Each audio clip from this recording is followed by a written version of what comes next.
Seu meu amado, bem-vindo de volta ao nosso estudo bíblico diário e nós vamos falar hoje do penúltimo personagem da Bíblia. Então, pega a tua Bíblia, pega o teu caderno de estudos, ore ao Senhor, vem conosco, vamos para mais um personagem da Bíblia. Hoje nós vamos falar sobre Tito. Tito quer dizer honrado ou respeitável. Tito era um grego, ele nasceu na Grécia, né? Era um gentil, portanto, e que depois se converte no ministério de Paulo. Ele foi, depois de convertido, ele foi companheiro de Paulo e é considerado também como um filho, porque, na verdade, ele foi treinado por Paulo. Ele nasceu do ministério de Paulo e foi treinado por ele. Ele era mestre, no sentido, não mestre no sentido judeu da palavra, ele não era mestre da lei, ele era mestre no ensino, com esta incumbência, e portanto ele ensinava o evangelho para aqueles que chegavam novos ao reino, portanto, os convertidos, chamados convertidos. Ele era um líder da igreja com qualidades tanto de administração quanto de edificação de uma igreja.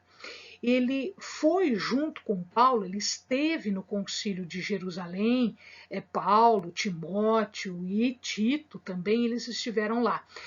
Só que ele fica isento da circuncisão. E é engraçado que Tito não era circuncidado, Timóteo também não era. E Paulo leva apenas Timóteo a se circuncidar. Por que isso? Porque Tito não tinha ascendência judia, ele era um gentil. Então, o concílio determinava que os gentios não precisavam se circuncidar.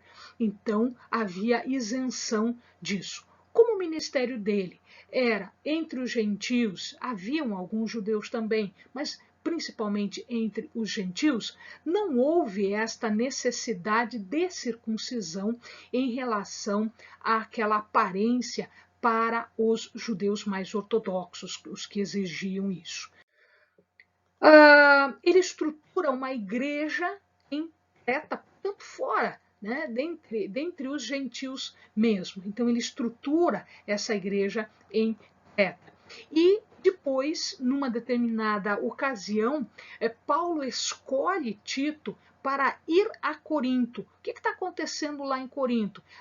Existe uma confusão, problemas relacionados com imoralidades e discórdias na igreja. Então, como Paulo não pode ir naquele momento resolver esse problema, ele escolhe Tito. Ele acha que Tito tem todas estas condições para ir até lá e resolver este problema. Ele, numa determinada ocasião, quando Paulo já está cativo em Roma, em prisão domiciliar, ele deixa Paulo em Roma e ele vai a uma região chamada Dalmácia. A gente vai ver no mapinha aqui. Veja lá, só para que nós saibamos onde é. Aqui Roma está aqui, ó. Tá? Dalmácia é essa região aqui mais clarinha. Tá? Então, vamos ver algumas outras cidades que nós conhecemos. Tessalônica está aqui na Macedônia, provavelmente Filipos deve estar por aqui, só que não está anotada. Olha, Corinto está aqui, Atenas está aqui. Do outro lado, na Ásia, nós temos Éfeso aqui, uma das cidades, né, conhecidas, tá certo? Tarso, cidade de nascimento de Paulo, está aqui. Antioquia, que é o local onde eles tinham mais trabalho, está aqui. E aqui embaixo, do amado observar, a ilha de Creta, que nós mencionamos agora há pouco. Muito bem, ele vai receber instruções de Paulo através de uma carta que está no Novo Testamento. Então, a carta a Tito. Ele recebe essas instruções de como ele deve agir, como um líder deve ser, o que ele deve exortar, o que ele deve falar, o que ele deve cobrar das pessoas, o que ele deve repreender em relação às pessoas, em relação aos anciãos, às mulheres idosas, às mulheres jovens, aos jovens, inclusive aos escravos. A história conta que ele morre em 106 depois de Cristo, 107, perdão, depois de Cristo, com 95 anos em Creta. Não há menção de que ele tenha sido martirizado, ou seja, a morte é natural.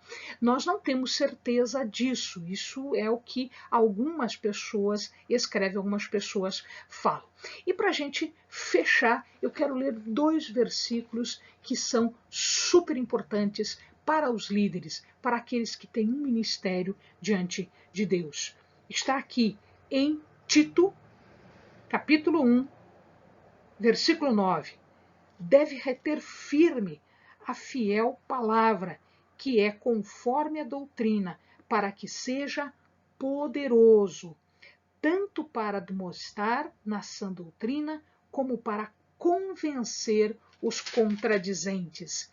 E aí eu quero ler o versículo 8, que está no capítulo 3, ainda da carta de Tito. Fiel é a palavra, e quero que a proclames com firmeza, para que os que creem em Deus procurem aplicar-se às boas obras. Estas coisas são boas e proveitosas aos homens. Amém, amados? Bons estudos.